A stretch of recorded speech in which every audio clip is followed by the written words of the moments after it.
Earth Angel, won't you be my kank? Oh, damn it. Again. Won't you be mine?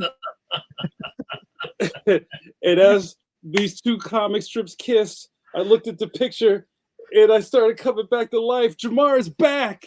I'm back on the timeline. It was close there for a second. I didn't think those two comic strips were gonna meet at the under the champion under the sea dance. It was close. You almost didn't have JN in your timeline, but I'm back. And you have to be like the old grizzled JAMAR, like from Captain America, like you come back, you know, like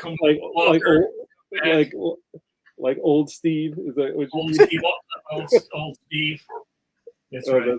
That's fantastic, guys. Welcome back to not pencil, I pencil, but pencil to pencil. We are back in the Matrix, and I'm so happy to return, guys. Let's do some intros. I am your first co-host. I wear many hats, but also my name is JAMAR NICHOLAS. Guys, I'm rusty. I haven't done this in a while. My name is JAMAR NICHOLAS. I'm going to talk all about the NCS tonight, but I wear many hats. I am the second vice president of said society and also the Philadelphia chapter Chair Birds. Also, spoiler alert, one of the Philadelphia affiliates members won the Cartoonist of the Year award in Columbus, Ohio. So we're very proud of him. We'll talk more about that. I also am a graphic novelist. Leon the Extraordinary is my series at Graphics. The next book in my series, Leon and the Big Problem, will be in stores January 2027. Steve Conley, what should they do? I have one question. Cop it. Why don't you? Why don't you? Why don't you? Why? But I would be remiss if I did not introduce. You know him. I just saw this incredible Hulk clip. Did I send that to you, Steve? It's so bad. There's hold on. So Bill Bixby is like it. I guess he picked up a job because he was like a kind of like a I guess a grifter. No, a drifter. Yes, he was a drifter, and he just showed up in towns trying to do odd jobs until somebody turned him green, and then he left. That was basically the premise of the Incredible Hulk. So he's like a towel boy at some gym, right? And these two thugs are pressing him in the locker room, and they're like rolling a towel up and like whipping him, like Shorby, Shane, something happened to you, and he's like, hey, come on guys, cut it out. And then they push him into the steam room. And he Ferrigno's out on it. It was fantastic. It would not be in your best interest if you push Steve Conley into the steam room. That is still somehow full of cardboard boxes on the outside. For people I find this all triggering. I find where you go. Triggering. You wouldn't like him when he's angry, but you'll love his comics. Guys, by God, it must be Stone Cold Steve Conley. What's up, Steve Conley? Gentlemen, it is so delightful to see you. It's great to have the three of us back together again, the Voltron of comics. Yeah. And once again, I'll form the tibia, the undercarriage. I'll form the undercarriage. I'll form the third nipple. Wow. Okay, then we're starting off on a proper footing. My name is Steve Conley. I am your third favorite cartoonist on the screen right now. You may know me from my webcomic, The Middle Age, which you can read at middleagecomic.com. It's on the webtoons and the tab is the Go Comics. It is also a runner-up at the NCS weekend for best long-form webcomic. And long-form is right. The Middle Age is celebrating its 10th year this year. Go Birds. And I also make TTRPG stuff. You know what else I make? I design books. And this book, I don't know if I showed this on the screen before. Well, hold on. I'm going to give you the whole screen for that. Becoming Frazetta. It's the early years of a fantasy art master. And this gigantic thing is up for a Ringo Award in 2 categories in terms of design, which I'm very proud of, and also just for being an amazing book. It's written by Michael Finn. People who have gone to Baltimore and many other conventions know Michael. He's a wonderful art collector and a wonderful advocate for comics, and he's done an amazing book here. So that's up for Ringo. But that's who I am. More importantly, We have the Tower of Power, the Man Hour, Too Sweet to Be Sour, the Maestro of Mark Making, Dark Hawk's Daddy. He drew your childhood and like a billion other things too. He's Mr. Mike Manley. I've drawn a billion other people's childhood. He's Dino Riders. Yeah, Dino Riders, and Ghostbusters, Sectors, presumably. Sectors, Human Centipede tours. I've done every kind of coloring book known to man at one point. I think in the 80s, I was doing a lot of those. Mike, would you go back to that kind of work if it popped up again? Maybe it would really depend upon what it was. Those actually paid pretty good, you know. Yeah, They paid, depending on the license in the 80s, they paid maybe even more than you would get for drawing a comic book. Oh wow! I believe that. Because that would just they were simpler, you know. So that would go under the, I guess, the umbrella of licensing. Right? Yeah. That's license work. Yeah. Right. I don't know, you know, it's like people do coloring books now, but I don't know. I guess I haven't been into any place that sells coloring books. Like they used to be everywhere. Like all the supermarkets had them, and you know, any new show that came out. They used to have a narrative. There would be the story would have introduce the characters, a beginning, middle, and end. I don't know. Do they still do that, or is it now just random pictures? I don't. Yeah, I have. You know, it's been. I think the last coloring book I drew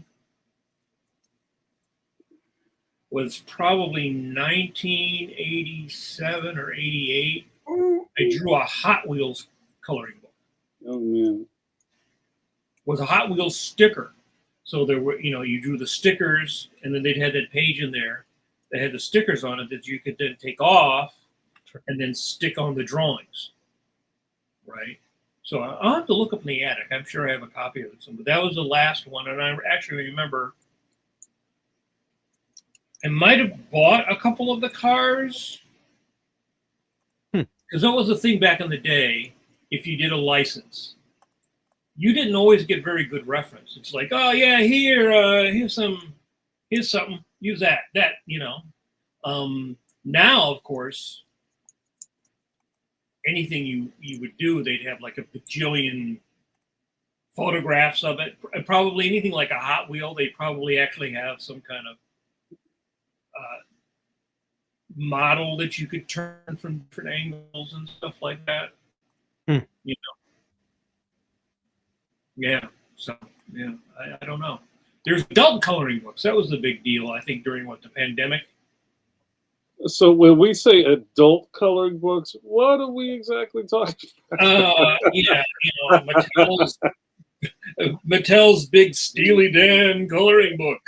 No, I know what you meant. That's yeah, funny. you know, but if you go on Amazon and you type in adult coloring book, there'll just be a bajillion coloring books of all people just, I want to do a coloring book about France or whatever. People really got into doing that. It was a big deal there for a while. I don't know. It's fun. That was kind of like, that really hit like before the pandemic, right? That, you know, we kind of started to ease into this age of self-care, you know, and even kind of like revisiting your inner child, which we kind of almost all of us do for a living, which is a cool place to live, as you can see with the stuff in the background of my screen. I actually think that is I've suggested this to other friends of mine. You could actually make your own coloring book. Yeah. Right? And then you could upload it on, say, something like an Amazon or whatever, and then people could download it and then color it. Right? So you could, and you know, you choose whatever your subject matter is, you know, because little kids still like coloring books, but also, you know, adults like to do a fantasy or whatever. You know, you don't have to do a Barbie or a whatever. I'm sure if you did a coloring book about trucks, or I mean, there's certain certain things that like every little boy or every little girl like. Little girls always like princesses, and little boys like cars and trucks. Some little girls like cars and trucks. And I'm sure if you did your own coloring book and you loaded it up on a place like Amazon and you promoted it, you probably make yourself a few bucks. It's been flooded with AI garbage. That whole market of, because the whole print on demand available through Kindle and through Amazon, black and white costs less. The paper is not very good. It's perfect for coloring. It brings the price down a lot. It's still more expensive than if you go to the dollar store or the $1.25 store, whatever it is now, where you get a fat coloring book for $1.50. But online, the Amazon found itself flooded with AI stuff, sadly. Yeah, what I found is when I originally posted some of this stuff a couple of years ago, I had several people write me and ask me if I could send them like higher res files that they could print out because their kids somehow wanted it and that they could do it. So it's a great premium for some people's Patreon. I know David Peterson does that with his work. Makes it available for every month coloring pages. Yeah, and it's a good calling card. I think you could probably print your own coloring book and sell it on your at a con, because I would imagine getting a coloring book printed on newsprint probably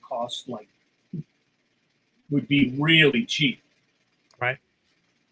You're perfect bound, and it's not like you're saying, well, I need 10-point cover and Mando paper and whatever, but I suggest to other people, it's like, if you have a lot of little, from many streams come a river. So I think little things like that are also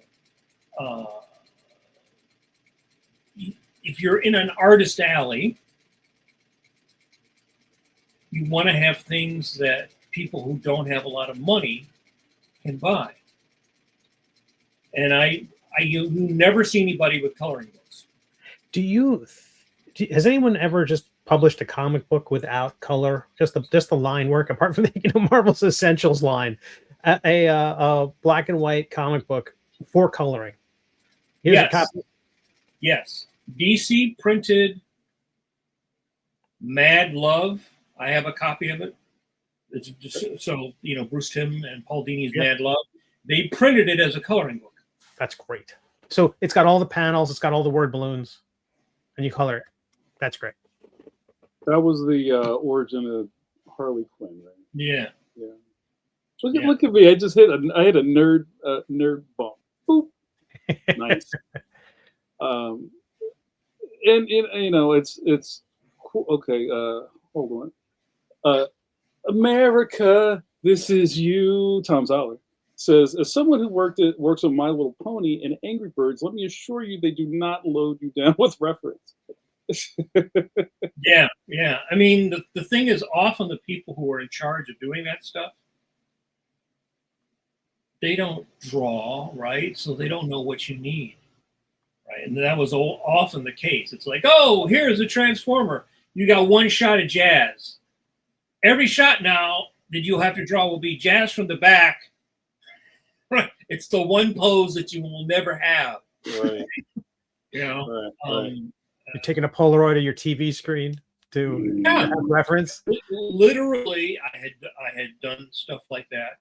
Or like I would go to Toys R Us and I would buy the toys. Because somewhere I still have my old model sheets from when I did that issue of the Transformers. And it's really amazing when you look at it now. Like, wow, those guys are having to buy the toys because, there was no full turns on some of that stuff. Right. And those characters are all asymmetrical. Right. Right? There's always some doohickey on this side that's not on that side, right? Mm-hmm. Did you guys see the last Ninja Turtle movie, the animated one? I did. Where they changed the designs up and almost looked kind of like crayons. and like Mm-hmm. sketchy. I thought it was interesting. Yeah. A lot of the character designs were like asymmetrical. It seemed like almost like on purpose. Like I feel like the whole vibe was almost like this is something a kid made in his notebook. It's pretty interesting. It's just interesting, just from a design perspective. I liked it a lot. Yeah, I did too.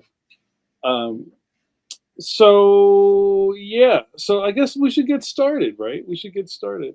I just asked the chat if anybody in our chat, because Steve Conley, our chat is lousy with cartoonists.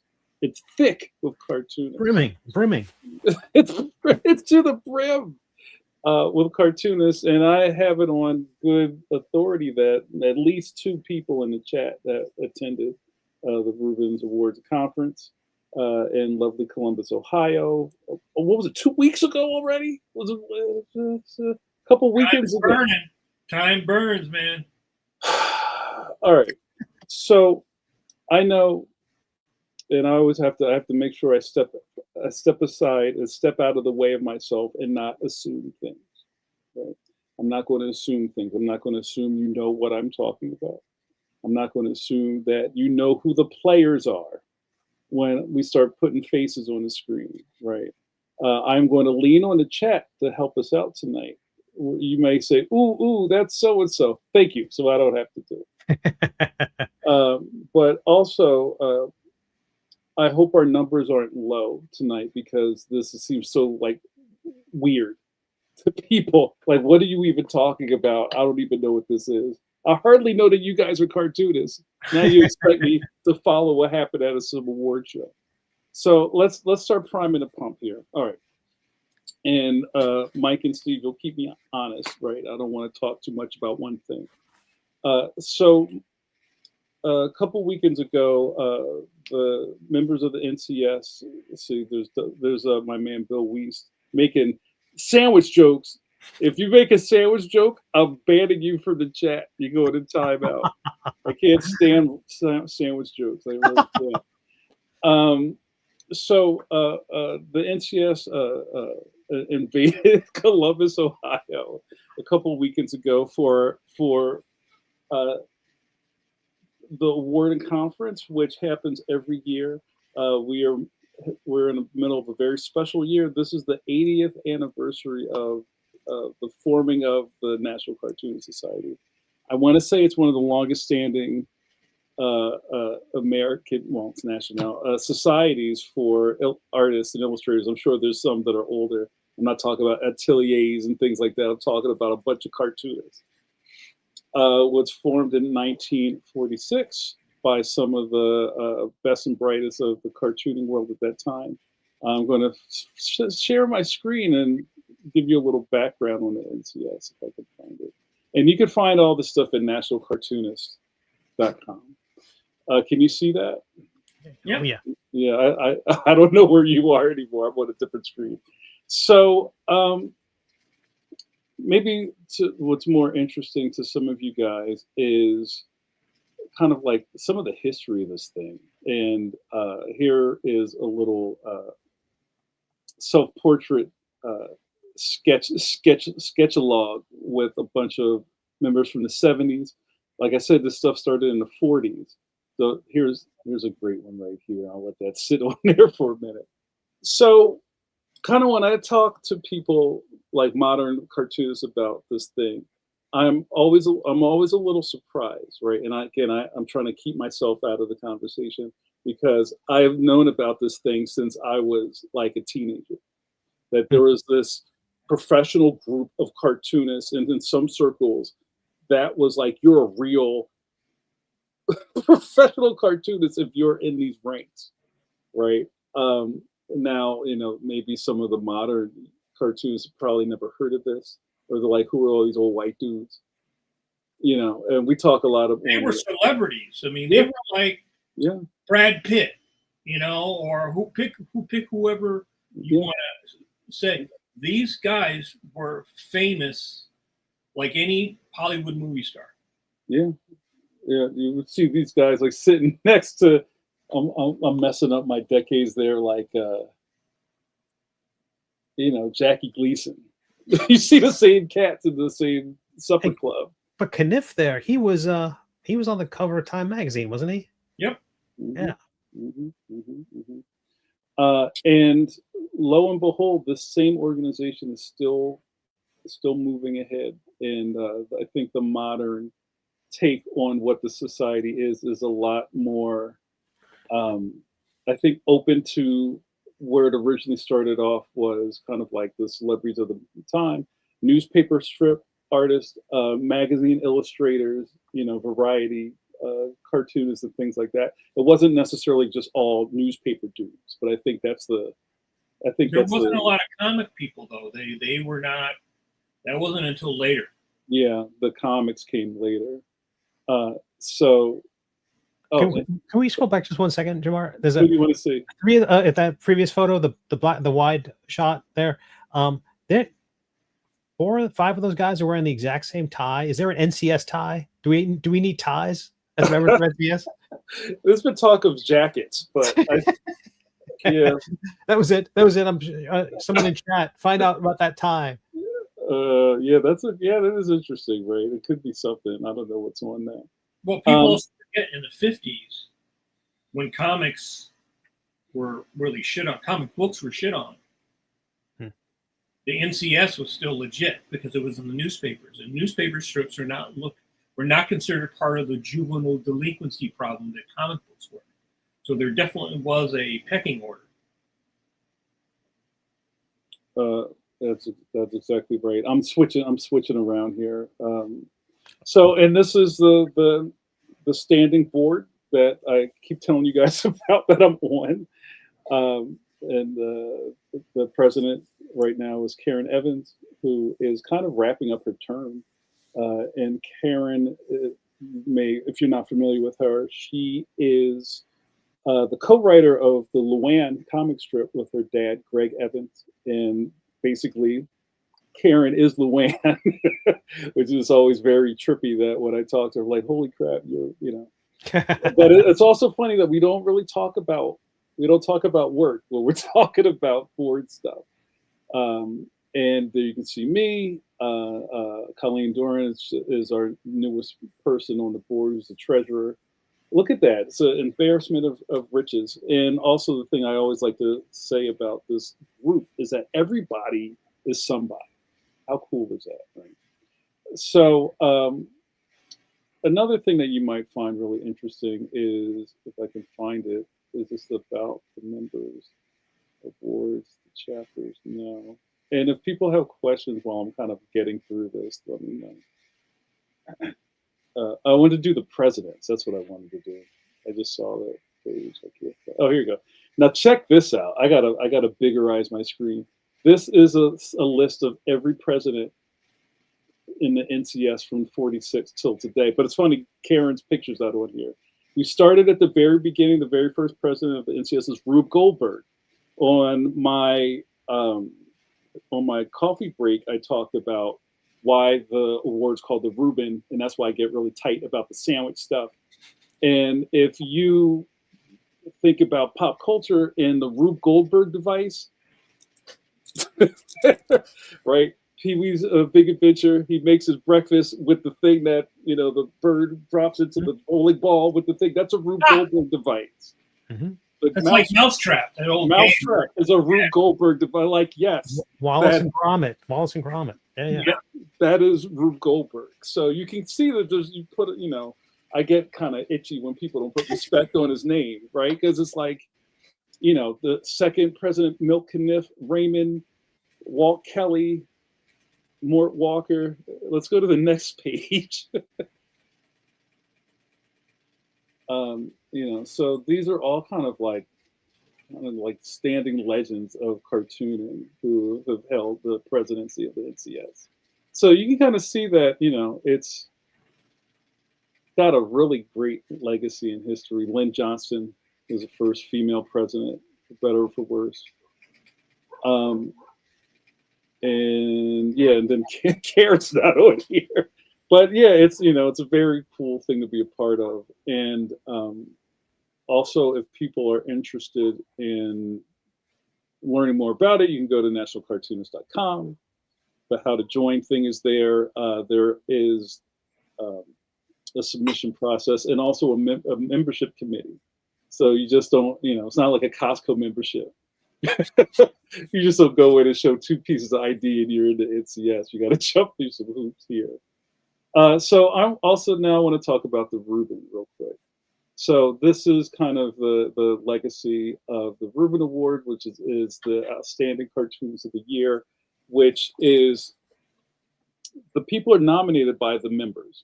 So all the members in good standing get a piece of mail, and it says who should be the Cartoonist of the Year, and that's how they come up with the nominees. So there's no shadow cabinet. There's no like secret backdoor stuff. It's just like who do you think should have it? And here are some of the winners over time. So the first person was Mil Kniff, and Kniff now has a legacy achievement award named after him that Jeff Smith just won this year, which was a really great moment. And then I believe somewhere in this history, they figured out that you can only win it once. I think maybe it was Bill Watterson was on track to maybe keep winning it, and they had to make a rule about that. Steve, what do you think? What do you think of this Murderer's Row cartoonist? It's wonderful. It's I mean, there's so many of them that surprising the number that I don't know their work. I feel like those are blind spots in my understanding of cartooning. So are those clickable to learn more about each person? Yeah, they are. Yeah, that's I need to spend an afternoon digging in there and learning about all these folks. Yeah, it's like the Academy Awards of cartooning. Right. And I know like the Eisners kind of takes all the air out of the room when people talk about the Eisner Awards, and it's like the Oscar of comic books, and I'll give it that. But I just kind of feel like this kind of has a different energy to it. And yeah. Also, I think the Eisners. Well, this is like authors, right? Like each cartoonist. Yeah. Is a sole author. These are people who basically write and draw their strip. The Eisners, I mean, I have my issues with it because they don't celebrate inkers, and I think inkers are very important, and we're very important, especially in comic books. Especially like Marvel and DC, all those years. I mean, inkers were very important, but they sort of snub inkers always in my rights.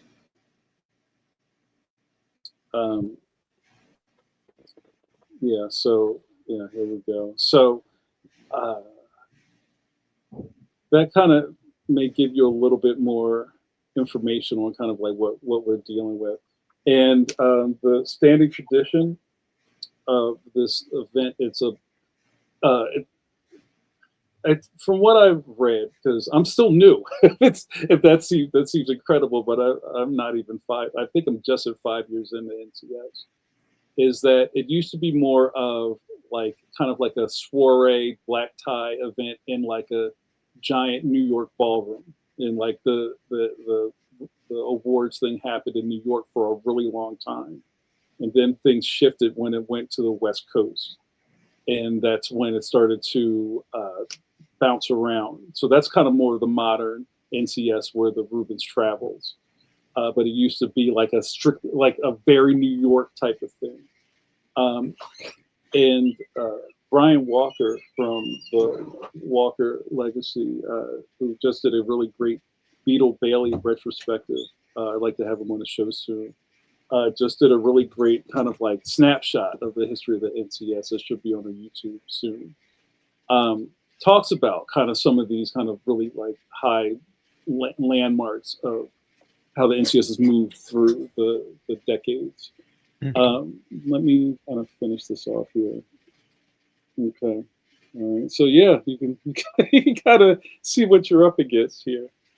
Steve, is there anything in the chat that I could respond to before I go into the next part? We had a few. Well, first of all, for the awards, America's Tom Zoller says we need to keep the black tie vibe of the event.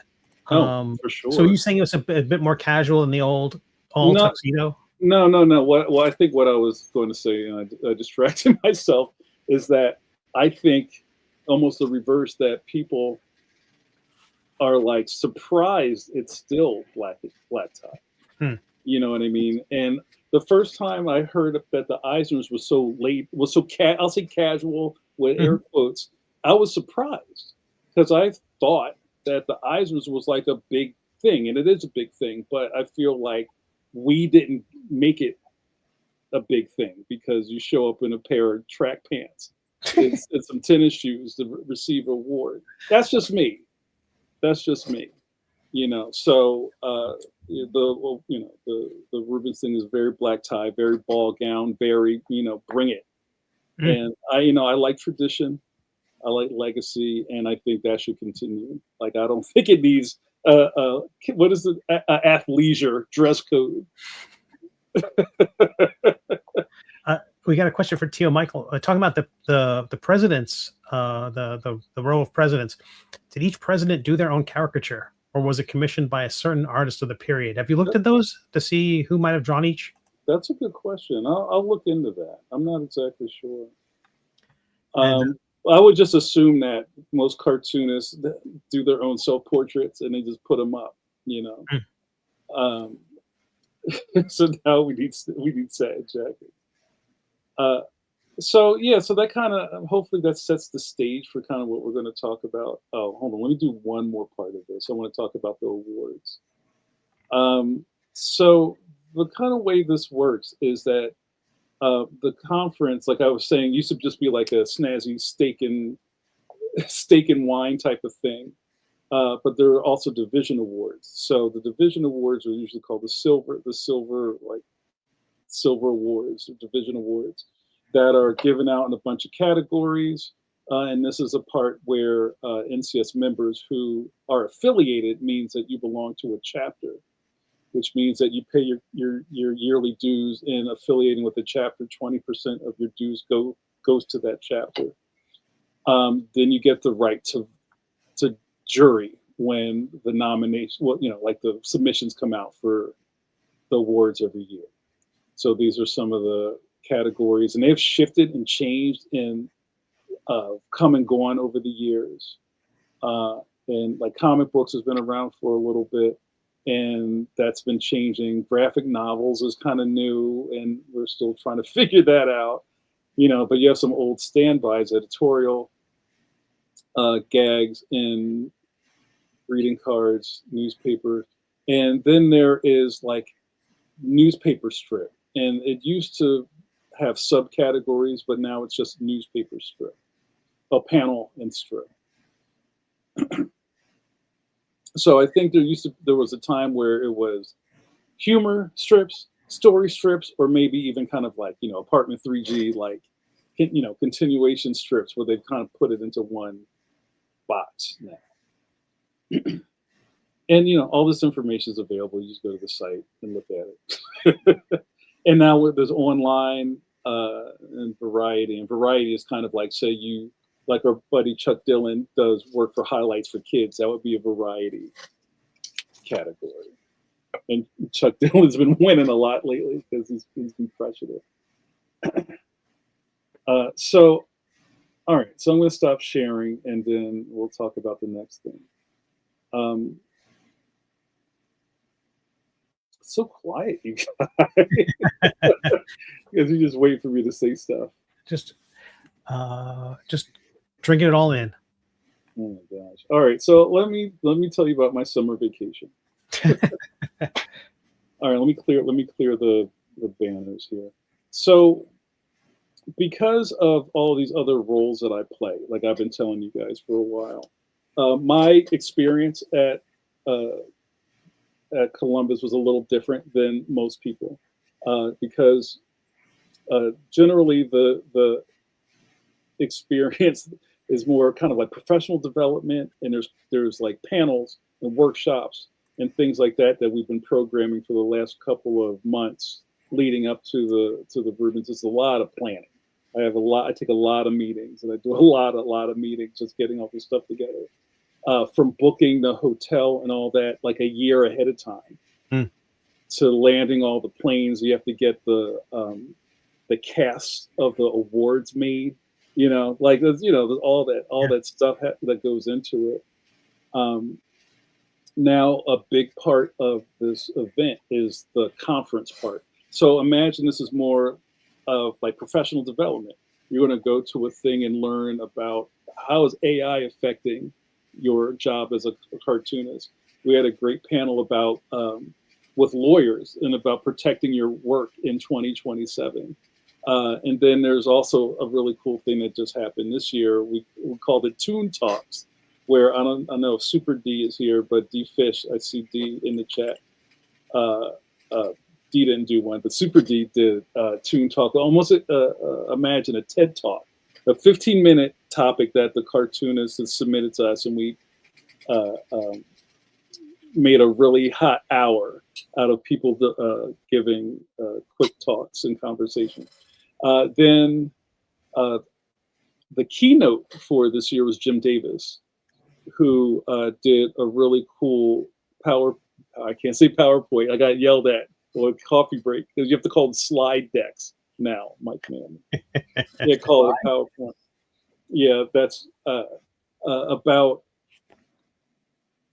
kind of just like what it means to be a cartoonist and how his process has changed over the years. Jim is very with it, and he works digitally now, and he had a Cintiq years ago, so it's really interesting to see his take on what's going on these days, and he's really in touch with what the young people are doing, and is really approachable. And it's still very weird to me to go into a room and go, "Hey, Jim," it's still very wild to me. So Thursday there's programming, and the beginning of it is a meet and greet where everybody kind of checks in and picks up their badges, and they pick up their swag bag, and they pick up all their other stuff, and there's just like a lot of hugging and helloing, and people are already starting to sketch on everything. And then there's lots of coffee. Shout out to our host hotel who made sure there was coffee in every corner of that place. And then like the conference stuff starts. I was on a panel. Let me put my stuff up here, and you guys will see that I didn't put anything in any kind of order. All right, hold on a second. D Fish says so much excellent hugging. All right. Share screen again. Hold on one second again. All right. You guys can tell I'm rusty. Usually I'm quick with this. All right, let me try this thing. And if anybody wants to fill in blanks in the chat, please do, because I'm just kind of talking from my angle, where I was and what I saw. So here, we'll start here. So that first day, there was a panel where our good buddies Brad Geiger and Dave Kellett did another live Comic Lab podcast, where D Fish was a guest, I was a guest, and also Terry Liebison, who is a graphic novelist who does the Invisible Emmy series. What up, George Gant?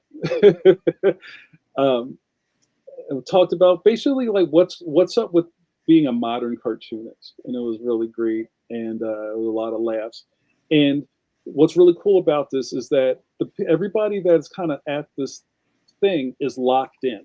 It's not like, hey, let's go see what's playing downtown, or like you drop your stuff off at a room and now you're at the pool. Like people are here for the programming.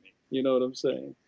So it was wild getting off of the stage after that event and sitting next to Kathy Geiswhite, who was sitting there watching the whole thing. You know what I mean? So that was really great. And then there was another workshop. I believe that was the lawyer workshop. Guys in the chat, help me out. and I missed some things because of the other parts of the NCS that I have to deal with. So on my side of this coin, I came in Wednesday evening, and my day started. Are you ready for this? My day started at 6:30 in the morning because I had to do TV. So Karen asked me if I could go over to the Billy Ireland and do live TV with Good Morning Columbus. So that was kind of like a, would you please, could you, would you? And I'm like, all right, I'll go. So myself and Maria Scrivant got in an Uber and went over there and knocked it out the park. Head curator of the Billy Ireland Museum, Jenny Robb, was there with Caitlin McGurk and some other staffers who, we were in the reading room with live TV, and I forget the cat's name, Cam on the Go or whatever. He knows what his name is. You know that guy. And we just kind of knocked it out, no notes, and everybody was really happy. And that was to kind of like promote the show. Like, because Columbus is a cartooning city, having the Billy Ireland on OSU's campus, even Crosswords Columbus. I always mess it up. CXC, right? The Columbus Crosswords comics and cartoons, whatever it's called, is there. And they have a really rich cartooning community, real smart. So letting the community know that this is popping, the NCS is in town, and there's also going to be a great cartoonist showcase on Saturday. They're trying to get the word out, sell some tickets. And I heard the rest of the day, like, oh, I was getting dressed. I was ironing my shirt, and I saw you on TV, Jamar. I thought that was neat. Thank you, Cartoon Crosswords. Come on, that's a lot of C's. So that was cool. So right after we did that, Marie and I got in an Uber and went back to our hotel, where I immediately went into a board meeting. And then I can't talk about what happened in the board meeting, but we do a closed door meeting, just kind of to go over things for the next year. Like, we start to make a calendar.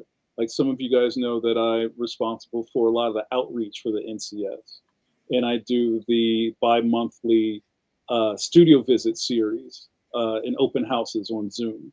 So like, we start plotting those out. There's also Lex Fajardo does a book club. There's meeting mastermind. There's a lot of stuff that's going on in the NCS. So we kind of put all that stuff together. And then the NCSF, which is the kind of like the philanthropy wing of the Cartoon Society, which is led by Tom Richmond, the legendary Mad Magazine illustrator, came in right after us. And also a really cool part of the board meeting is that past presidents can attend it. So Jeff Keane was there, and who else was it? Oh, Jason Chatfield was in the room, and it's kind of neat. Any questions?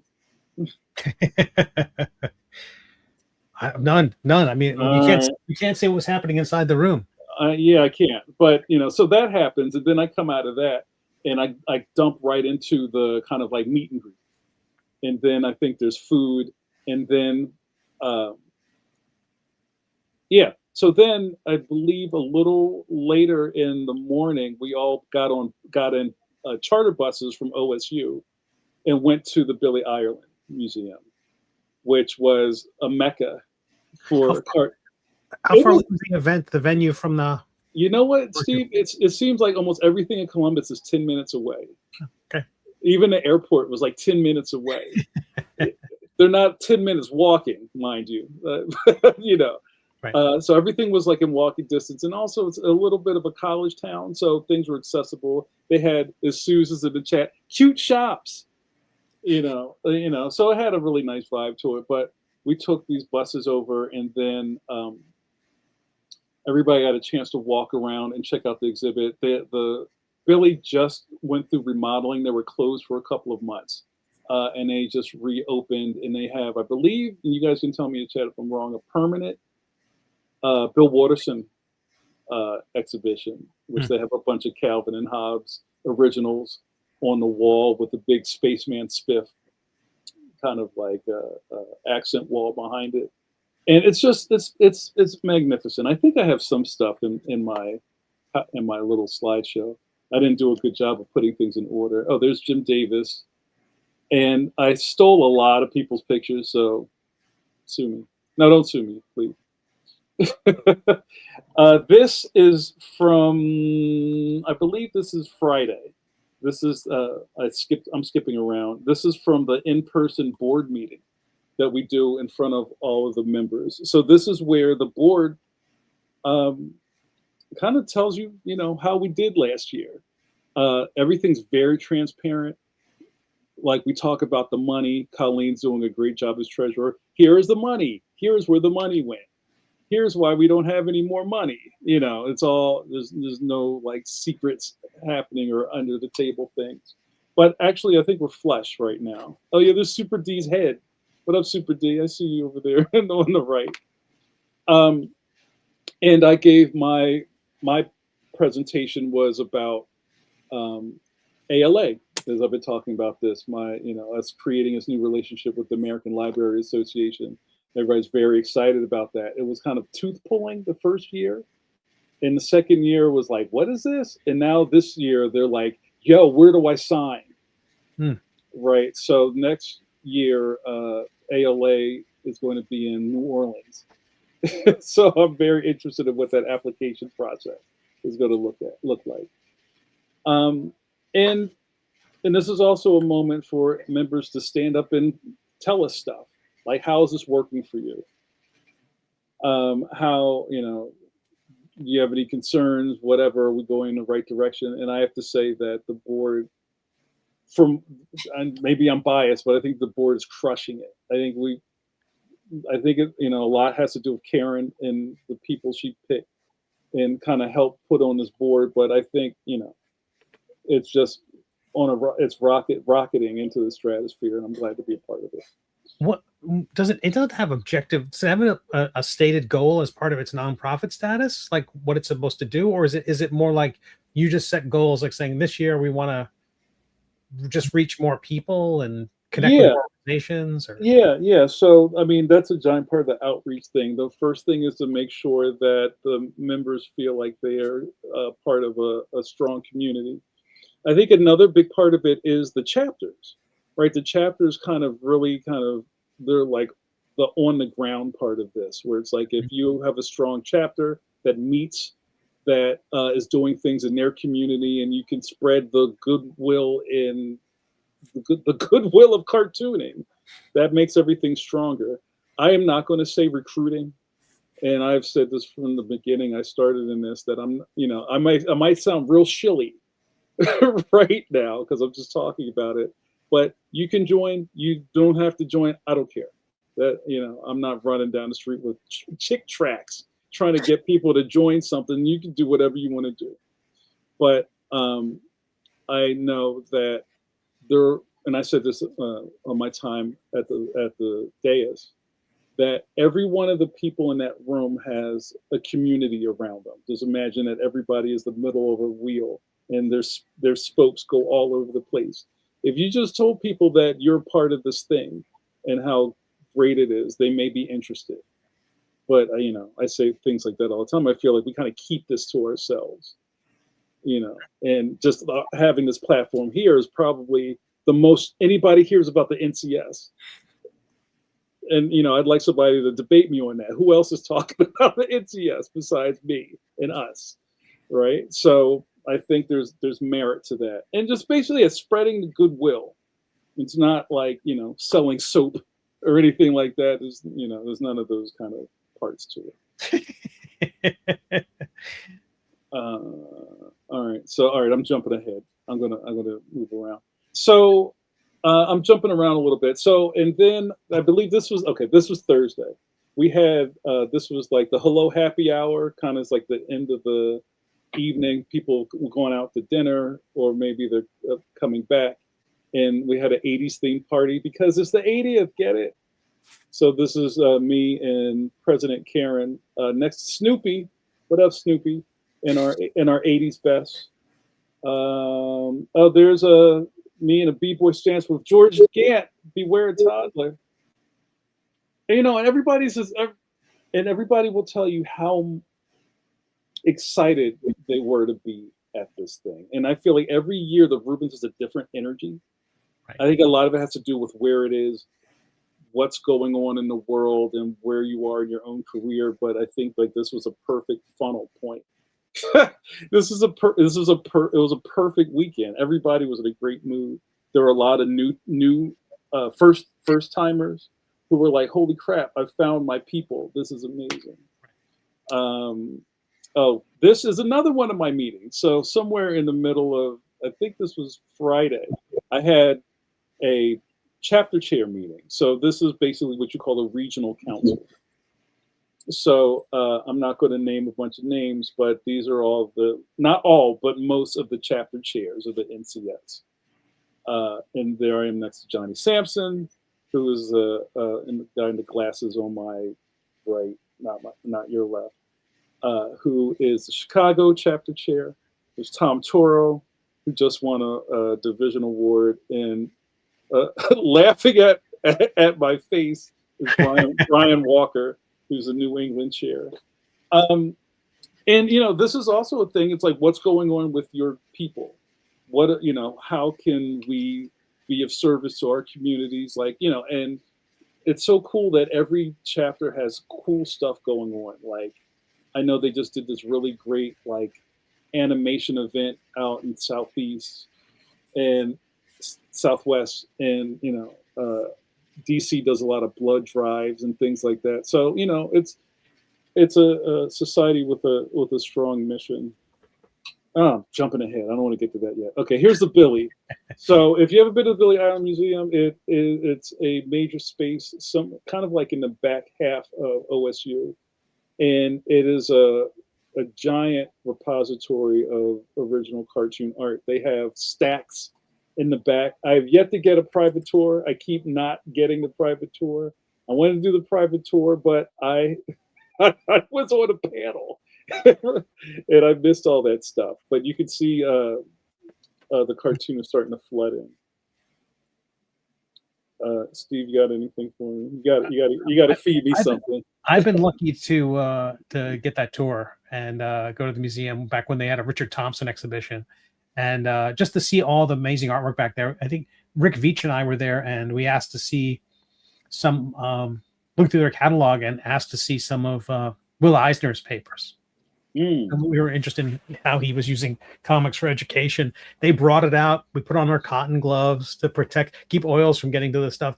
But it's amazing because it's not just a gallery. People sometimes just focus on the gallery part of it, but it's a working library, and their collection is amazing. Yeah, it's fantastic. But I totally just want to second everything you're saying about the NCS. I mean, I know you might I know you worry about coming across as a cheerleader sometimes about like just hyping it up too much or overselling it or something like that, but I don't think you can. I think it's just well, thank you. I think it's helpful when it's not just coming out of my mouth. Well, and you've been a proponent of community in comics for the longest time, and this is the oldest community in comics, so it's together. And thanks, Paul Pate. Paul Pate knew exactly what to say. He just did the tenets right there. So, in that very first image I showed you, when I was sitting on the couch with Garfield, you can see all the way over there in the corner. What up, Mark? I think that's Jim Davis sitting on the bench with Garfield down there taking a picture. Yeah. So. And already you can see like this is like a weekend full of stuff, right? Yeah. People are there and they're engaged. Here's some art. Look at that. Here's a close up of Watterson, Calvin and Hobbes strip. And I'm kicking myself, guys, because I didn't have time to go through the museum. That was him and Nate Fakes on the bench. This stuff is life changing to see this stuff up close. It's amazing. Mike, how do you feel about like the old strips? I know you have a nice collection of them yourselves, but I love looking at the old stuff because it's all handmade. you know, and it's Yeah. interesting to see. You really get to see, you know, reproduction hides a lot, right? So whenever you see the original, you see craft that you don't see. Like you go, oh, that's a brush line, or that's a pen line, or that's actually not. That looked a lot smoother in reproduction. That looked really tight. And then you realize, oh, maybe somebody worked really big and then they reduced it way down, you know? There's some comfort in seeing Bill Watterson using masking paint on the like it didn't come out perfect right out of the brush. He's got a lot of whiteout on his pages. Yeah. Now, again, I'm skipping around. This was a puzzle that was a really cool idea that everybody kind of signed and did a doodle on this puzzle. And somebody who was smarter than me kind of put all the numbers on the back of the puzzle pieces so they knew what order it went in. So this is almost finished. I'm not exactly sure what's going to happen to that when it got completed, but with lots of activities to do. And cartoonists sure like to draw. People just start taking their Sharpies out and drawing on the wall. Yeah, so like this is, I don't know what it is. So, and this is interesting because I have kind of stayed away from creating a sketchbook to take to the Reubens.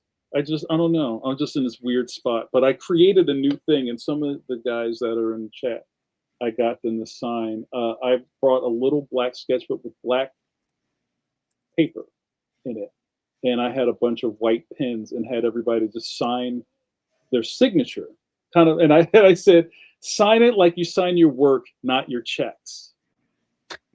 And also, it's white with black ink. Sign this one like your checks. And then I went shunk. That's right. Why does this look like a ledger? You never mind. You never. You should carry a sketchbook.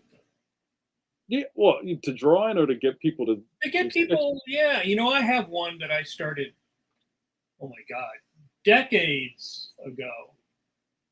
And then I used many times when I would go to like Baltimore, I would forget. But I got some really nice drawings in there. You know, I posted one last week of Daniel Clowes doing a drawing back when he was doing Lloyd Llewellyn. He did a really nice drawing for me in Chicago. I got a nice Joe Kubert, Garcia Lopez. I mean, most pros are always happy to do like a nice little drawing for a fellow pro. Oh, you know what, Steve? Can you give me the screen? I found my book. Oh yes, I can. Boom. So here's my little black book. It's very little, and there's my signature. So you see what I'm going with. So that's not how you sign your checks. No. So and here we go. Here we go. I'm still surprised nobody drew a picture. Oh, Dave Pilkey, I had to almost fight him because he was trying. I was like, no dog man. So he was like, you sure? So I just thought this was cool, right? Yeah. Already the book's falling apart.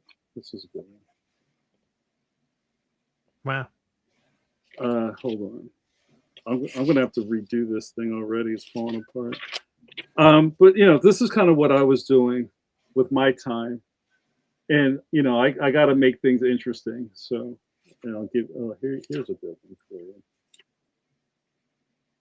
There you go. Does somebody have your favorite signature? Oh yeah, Gogo Pedro. Oh, but hold on, America's Tom Zoller is a good one too. Look at that, classic. There's D. All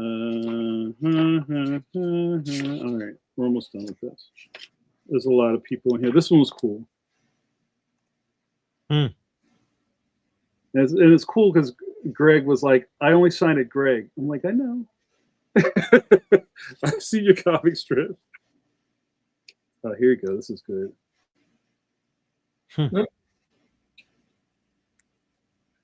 And there's a Super D. And there you go. Dave Cofield.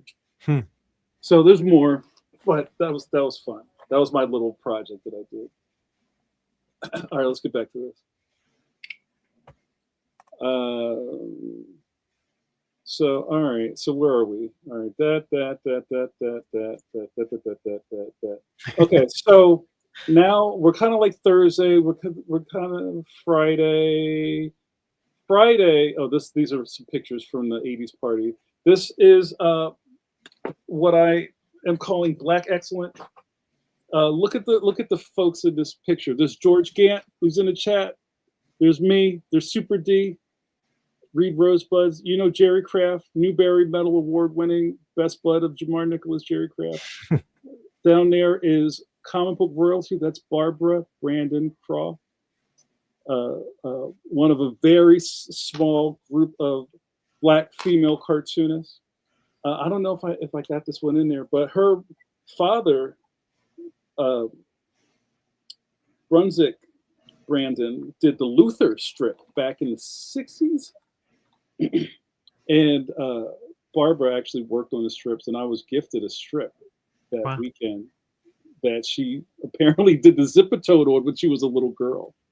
And also on the right, that's Stephen Bentley, who does the Herb and Jamal comic strip. And these legends, man. We also got some new young legends like my man Super D's crushing it. Here's Philly's in the house. Here's some of the Philly chapter. This is from the '80s party. There's Rich Green, Dawn Griffin. There's my man Tom Stiglitz. There's Snoopy, Chuck Dillon, who was a emeritus member of the Philly chapter because Chuck moved away, but we still let him hang out with us. Andrea Beezer, our own Brad Geiger, and Dave Blazik. And Dave Blazik is the cartoonist with Loose Parts. Remember, we had him on Pencil to Pencil some time ago, and he pulled a hammy, didn't he, at the end of our show? Remember that? Oh, yeah. And this is before we get all duded up. Here's another. What is this? This is a recreation of Kniff's desk. I thought you'd like this, Mike. Wow. And they had a lot of original drafting tables in there. I think damn it, chat. There was like 2 or 3 drafting tables in the space. Who did they belong to? And it's just visiting the Billy. Like, we should just kind of do a road trip and just go back. This is me on that panel with the Comic Lab guys. That was a lot of fun. And the name of the podcast was Actionable Advice in a Time of Change. We had a lot of fun. Oh, here's another super detail of a Calvin Hobbes strip. And it's Chester Gould. And does it have bullet holes in it? Yeah, see? Here's a swag bag from I actually had to leave stuff behind. It couldn't fit in my suitcase. So that sucked. But D Fish designed the logo for this year. So that t-shirt with the Rublings, as we've been calling them, the Rube Goldberg kind of mascots, are under the learning tree. And what a great design. And Mark Parisi, who won the Rubik last year, did the bag. So it was a great, look at that loop. There's some loving capes in there. What did Tom say? You can see where Gould struck his matches to use the flame to dry his pages. That's real. This was at something where I won a Mort Gerber cartooning book. And here's another jam thing. This was a jam piece in the reading room at the Billy Ireland, which is kind of cool. Like, who's on there? I see there's Greg Walker. There's a nice Jeff Keane. let's see, Bill, and then there's a lot of folks. Stephen Pastis. Stephen Pastis. I think I just met him.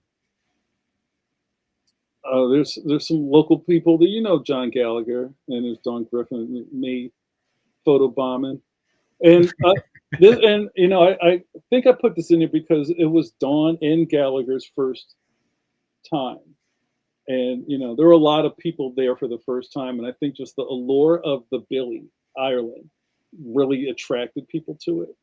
They're like, oh well, this is big. It's the 80th. We're going to the Billy.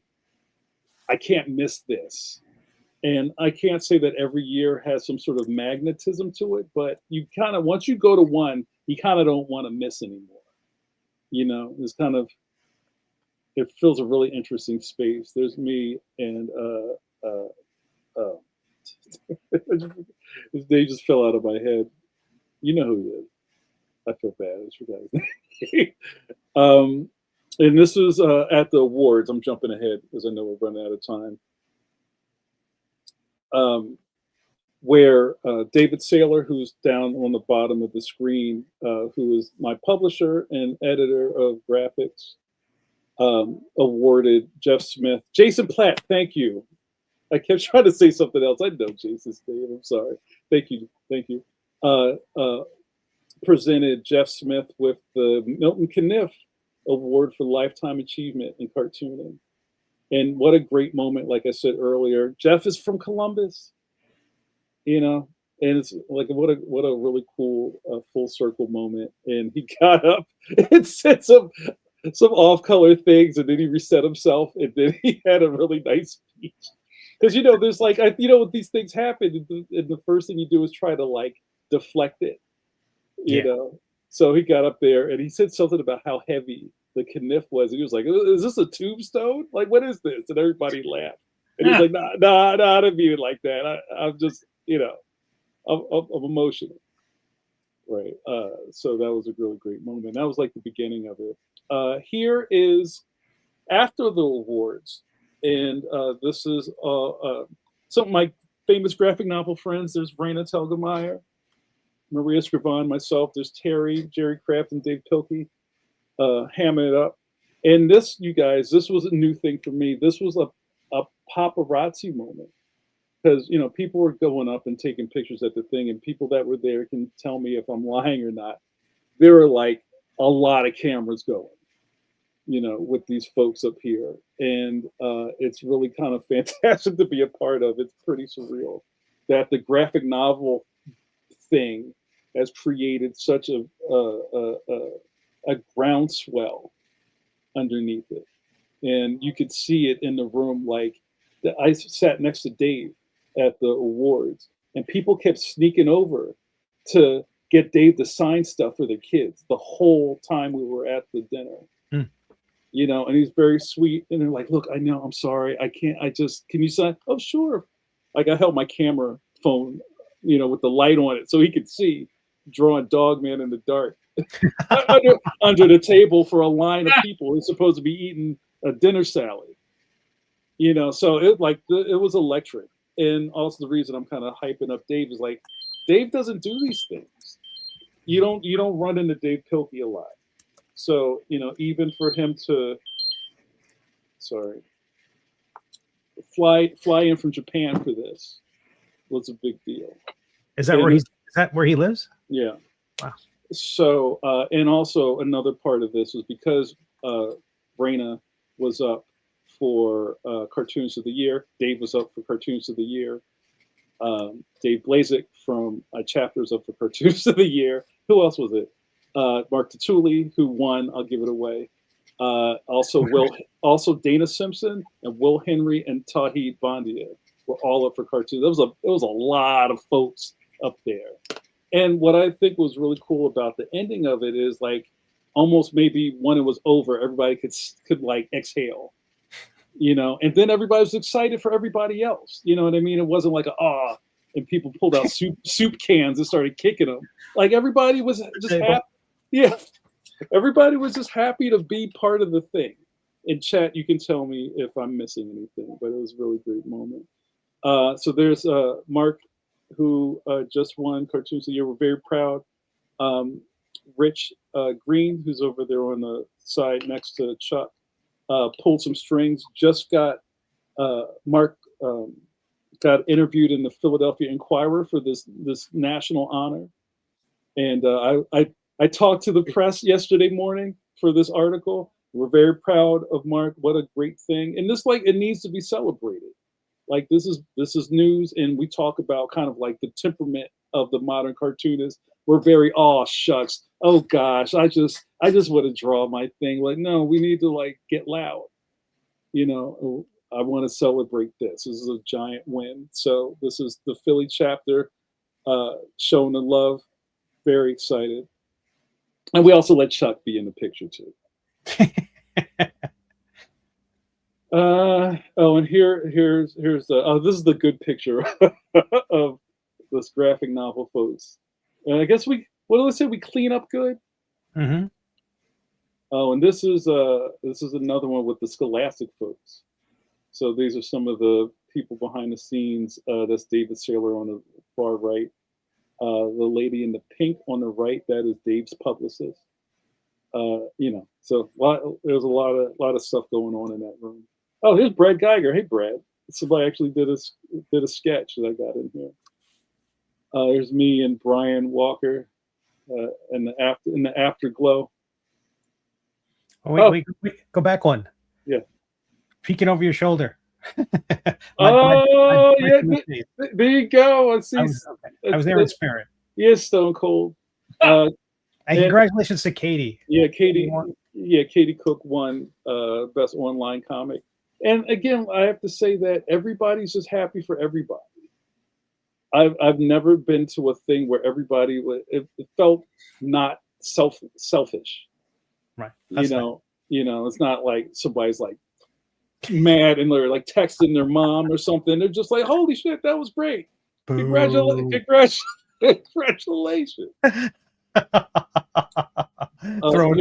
Throwing vegetables. There's your comic strip out of my comic strip out of your mouth. Somebody getting slapped up. Oh, here's me. Slapped. Here's me with Double D. I created that. But Double D's, that's D Fish and D Parson and chilling. And here's me, Maria, and Dave Filthy. Awesome.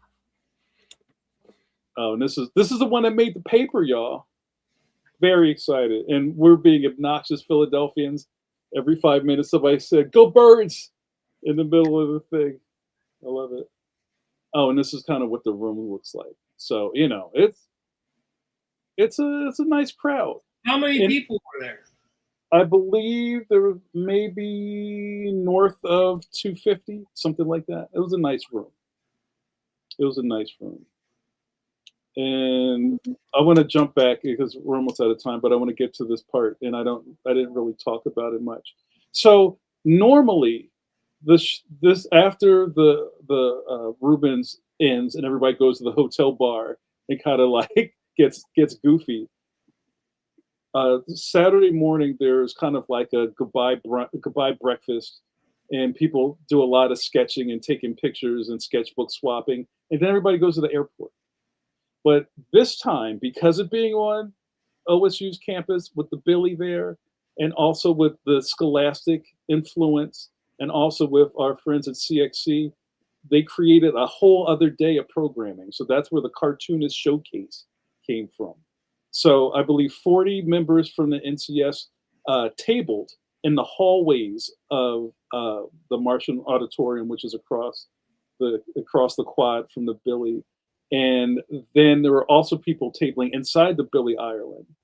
And while all that was happening, there were two other events. Well, there were three. One event was Colleen Doran did a talk. Then Kathy Geiswhite did a talk.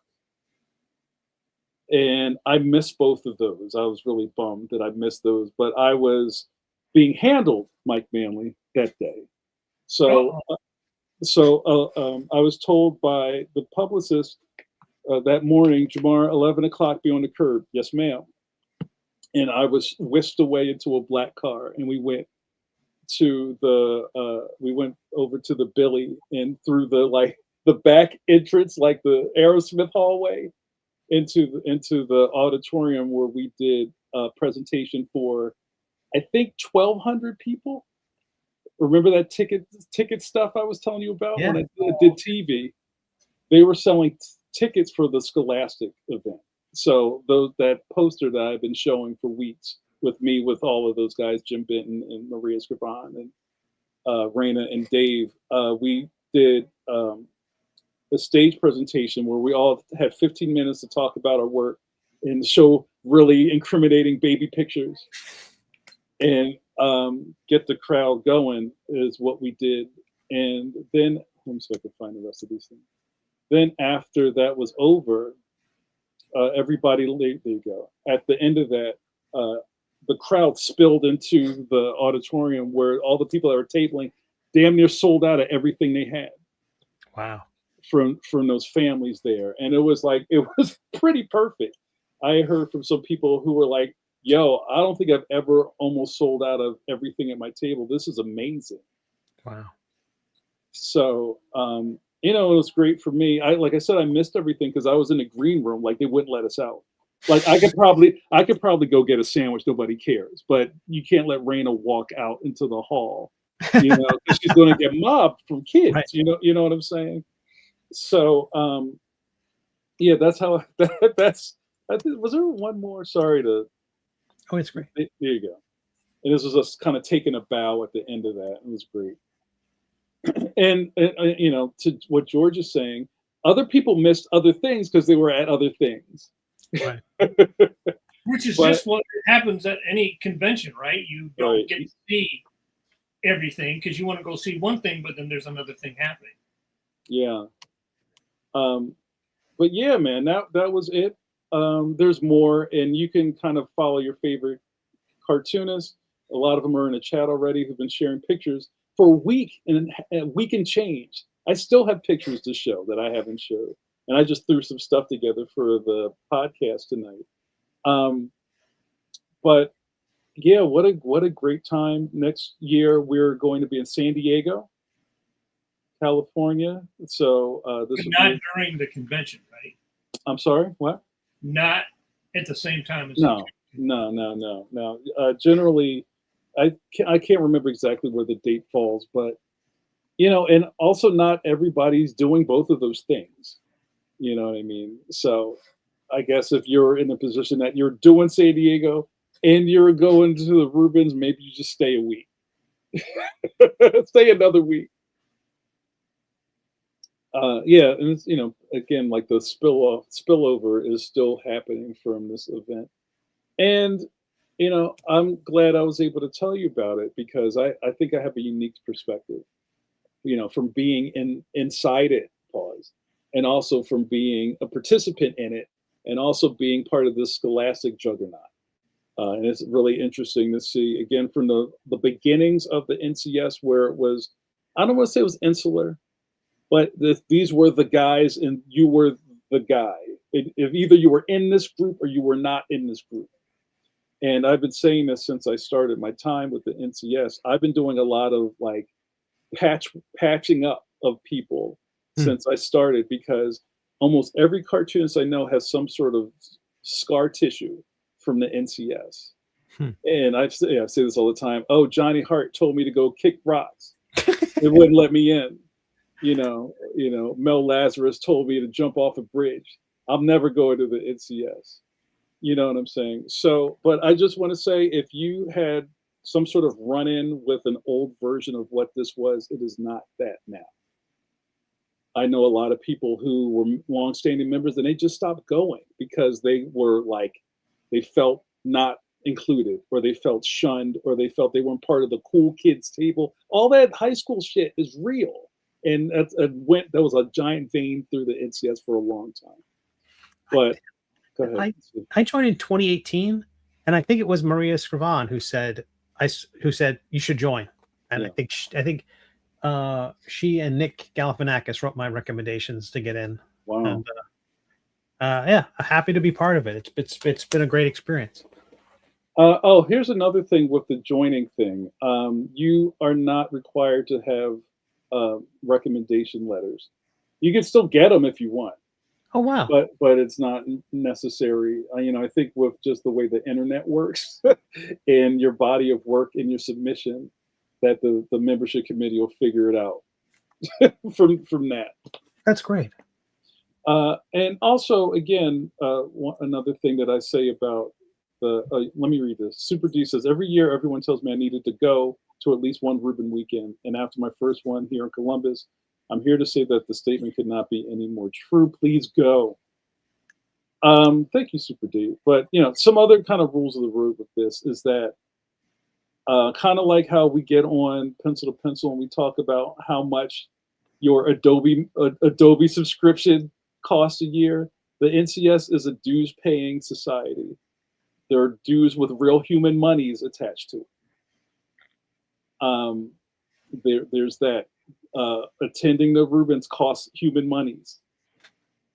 Paying for your hotel room is, you know what I'm saying? So it's an expense. And, you know, if you don't have it, I get it. It's real. Try to go to the next thing. It is a business expense, though. Yeah. There's that. Yeah, it is a business. George caught by reference, but it's something that I feel like professionally, it's worth you putting on your calendar to figure out that you need to be a part of it. You know, so you know, you take that and you take what I was saying about some people griping about the dress code. You mean I gotta buy a tux?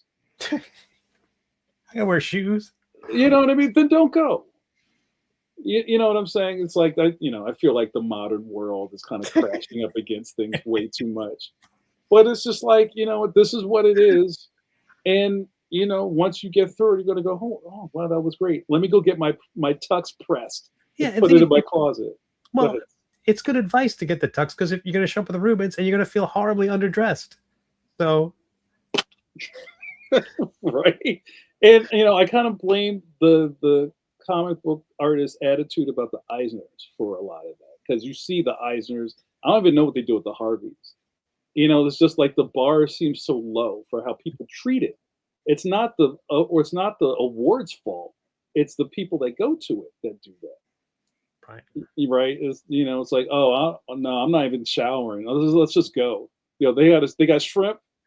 It does feel like people who are up for awards usually are people who are, I don't know, there seems to be something like a lot of veterans, at least the comic book side of things, seem to just roll in after the show in their t-shirt up on stage and they're kind of leaning on the podium and the room's full of people wearing suits and ties, but yeah, it just, you wish people would take it seriously. I mean, you wish people would value it. Right. Mike, you got anything to say about any of this stuff? I've been to one Harvey's, this is years ago when Andy Parks was nominated. I think, was he nominated for Inker or writer? I don't remember. Anyway, I went to that. That was in New York. I went to one Eisner's in San Diego because Draw was nominated. Well, we were nominated twice. I think once in Baltimore and once in San Diego. Mm-hmm. And I think you got a swag. You know, I'm not a big awards guy. Yeah. Never have been. But I know some people really enjoy them. I think I went to one Ringo Award. Maybe very early on in Baltimore. But yeah, I think the problem is if you do it at a show, at the end of the show, you're friggin' exhausted, right? You're just exhausted after a day at the con. So the idea of like, oh, now I'm going to go put on a suit. You know what I mean? It's like, oh, you know, it's almost they should do it before or after or something. So, you know, yeah. I think that's why a lot of people don't dress up because they were like, I was at the show all day, and now I'm gonna go back, and they just show up in what they were wearing on the floor, you know. Yeah, but you know, and it's even funny. Like George Gann is just like, yo, it's there's something to be said about that. It's like, yo, go put on this nice shirt and go stand in the light that you created for yourself. I think it's dope. So that was my book report. So thank you so much. I hope I get an A. The only comment that I had left in the starred comments here was John Rose saying the line of children and parents to see Jamar and the other middle grade graphic novelists speak on Saturday was longer than lines to see the Beatles and Elvis back in the day. Thanks for the bodacious comment, John. Read Snuffy Smith. You know what? I left that part out after the thing was over, and I have pictures of this.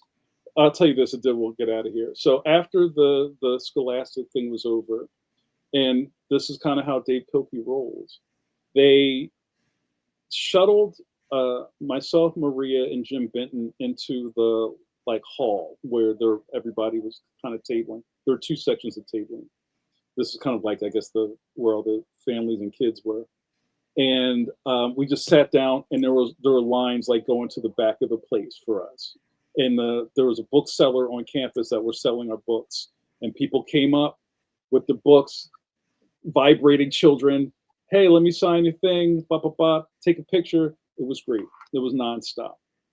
Dave never left the stage. They parted the curtain. A Scholastic thing pops up. Inflatable dog man comes out, and they started calling colors of the section of the auditorium to get in line and see Dave. Wow. I swear it was 2.5 hours. He shook hands or took a picture or did a doodle for every human in that space. Wow. And that's kind of how that works. It's amazing to see. But, I was crushed with people. They also shuttled Raina into the bookstore where she just had the bookstore, and the line was probably going down a high street for her to sign. So it's magnificent. If when we show you these people standing in front of a mountain of books, that's real. And those people line up, and everybody is pleased as punch. They're not impatient. They're not like, yo, this is taking too long. They're just excited to meet Raina. It's wonderful. It's wonderful. It's so amazing. So guys, yeah, that's my time. So I hope you guys enjoyed that. Like I put on the screen, if you have more questions about the NCS, if you're interested in joining. Weren't they doing $27 for people under? Wasn't there something, you guys had some special to get young people in, so you didn't have to pay a lot of money? Yeah, that is. Thank you, Dawn Griffin. Oh, hey, Dawn. Dawn was here. I showed a lot of pictures of Dawn. Yeah, that's the 27 Club. So when you go to the site, you'll show the membership tiers. There's a trades membership. There's a regular member, which you're a working professional who has work of good standing, of professional quality, blah, blah, blah. And there's also some other ones. But the 27 Club is for members 18 to 27, and it's $27 a year. And then when you're 28, you got to pay the rest of it.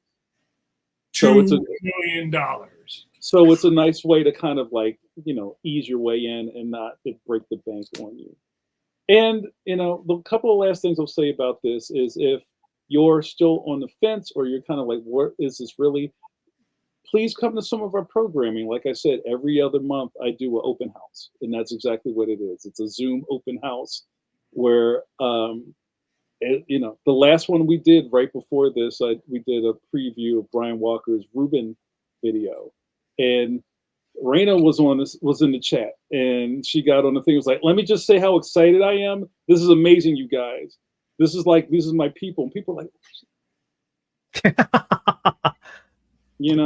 and then also wherever you are in the world, try to figure out where your local chapter is.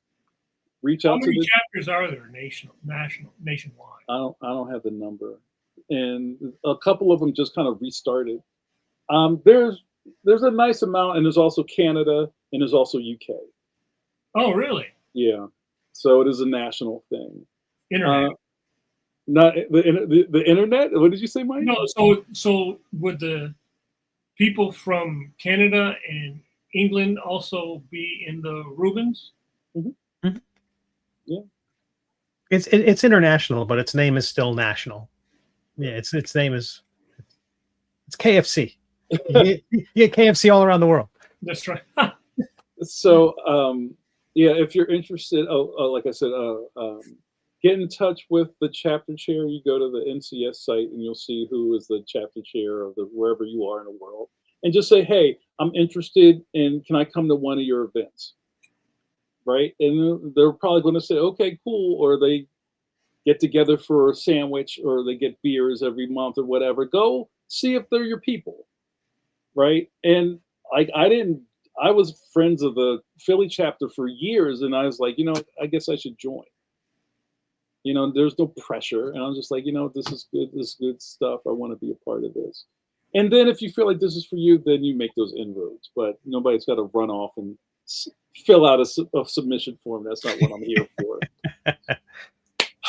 Steve, anything else in the chat that we should address? And we No, you cleared it. It's fantastic. What a great! I do think half the chat are members of the NCS. So I think that's great. Ah!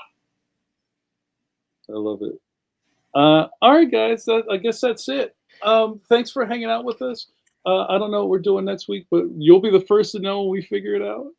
I'm really excited to be back. I'm sorry I got a little rust. I'm a little rusty. I'm a little rusty, but thank you guys for. Oh, hello. If you haven't at this time, pre-order Leon and the Big Problem. It is on pre-order. Guys, get those pre-order numbers up so I can make the New York Times bestseller list. You already saw me on stage with Raina Telgemeier and Dave Pilkey. Like, I need that next rung. Help me out. And if you're a comic pro, you're going to vote in the Ringo Awards, please consider becoming Frazetta. It's nice. Up for 2 awards, and I'm very proud of it. That's yeah, I think it turned out great. That's fantastic. So Mike Manley, any last words before Drostradamus gets us out of here? I'm going to go take a nap. Oh, I love it. All right, cool. Thank you, guys. Oh, let me do the thing. The patron saint of Pencil to Pencil, the Sorcerer Supreme track of Velour Tracksuit Poly Walnuts says, "Hey Mike, hey Mike, hey Mike, hey Mike. I heard Drostradamus predicted all of this, and what he predicted is that in the future we'll all have curvy hands, we'll all have flattened fingers, big flat." Giant square wood chip fingers. All right, guys, have a good night.